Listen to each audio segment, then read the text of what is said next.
एक बार की बात है, महाराजा कृष्णदेव राय अपने दरबार में बैठे सभा का संचालन कर रहे थे। तभी सभा में एक व्यक्ति आया। उसने महाराज से कहा, महाराज, मेरे साथ न्याय करें, मेरे मालिक ने मुझे धोखा दिया है। इतना सुनते ही महाराज ने कहा, तुम कौन हो और तुम्हारे साथ क्या हुआ है? अन्नदाता, मेरा नाम नामदेव है। कल मैं किसी काम से अपने मालिक के साथ राज्य के एक गांव में जा रहा था। गर्मी की वजह से चलते चलते हम थक गए और पास ही के एक मंदिर की छाया में विश्राम करने लगे। तभी मेरी नज़र एक पोटली पर पड़ी जो कि कोने में पड़ी हुई थी। मालिक की आज्ञा मिलने पर मैंने वो थैली उठा ली। उठाकर देखा तो उसमें मुझे बड़े बड़े 2 हीरे मिले। हीरे राज्य के मंदिर में पाए गए थे, इसलिए उन पर राज्य का अधिकार था। परंतु मेरे मालिक ने यह बात किसी और को बताने के लिए मना कर दिया और कहा कि हम दोनों इनमें से एक एक हीरा रख लेंगे। महाराज, मैं अपने मालिक की गुलामी से परेशान था। मैं अपना काम शुरू करना चाहता था, इसलिए मेरे मन में लालच आ गया और मैं मान गया। लेकिन हवेली पहुंचकर मालिक ने मुझे हीरे देने से मना कर दिया। यही कारण है कि मुझे इंसाफ चाहिए। महाराज ने तुरंत कोतवाल को भेजकर नामदेव के मालिक को दरबार में पेश करवा दिया और उससे हीरों के बारे में पूछा।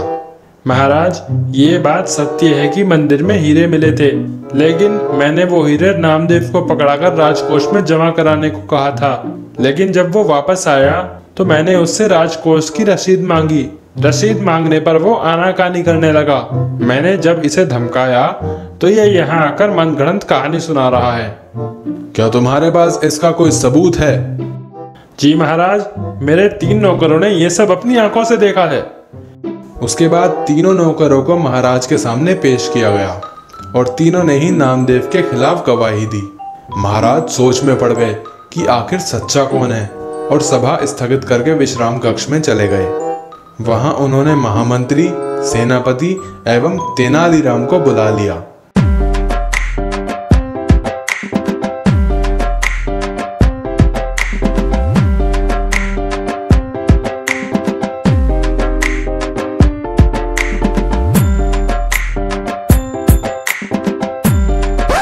निश्चित ही नामदेव झूठा है। जी महाराजा, और मालिक के पास तो पूरे प्रमाण भी हैं। तुम्हारा क्या कहना है तेनालीराम? महाराज, इसमें कहना कैसा, अभी फैसला कर लेते हैं। लेकिन उससे पहले आप लोग स्तंभ के पीछे छुप जाइए। तीनों जाकर स्तंभ के पीछे छुप गए। इसके बाद तेनालीराम ने तीनों नौकरों को कक्ष में बुलाया और उनसे पूछा, तुम्हारे मालिक ने सच में नामदेव को हीरे दिए थे? हाँ। क्या तुमने अपनी आंखों से उसे हीरे देते हुए देखा था? हाँ। तो ठीक है, तुम दोनों जाकर पीछे खड़े हो जाओ और तुम मेरे सामने आओ। अब तुम मुझे बताओ कि हीरे किस रंग के थे? जी हरे रंग के। ठीक है, अब तुम आओ। तुम बताओ हीरो का रंग क्या था? जी हीरो का रंग सफेद था। ठीक है, अब तुम आओ। बताओ हीरो का रंग कैसा था?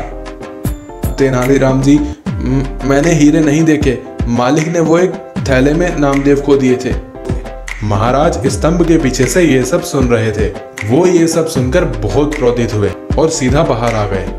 नौकर उन्हें देखकर डर गए और समझ गए कि अब सच बोलने में ही भलाई है, और उन्होंने सच उगल दिया कि हमें ऐसा बोलने के लिए हमारे मालिक ने धमकाया था।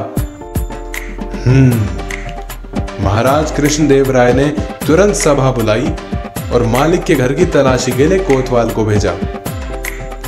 तलाशी से हीरे बरामद कर लिए गए।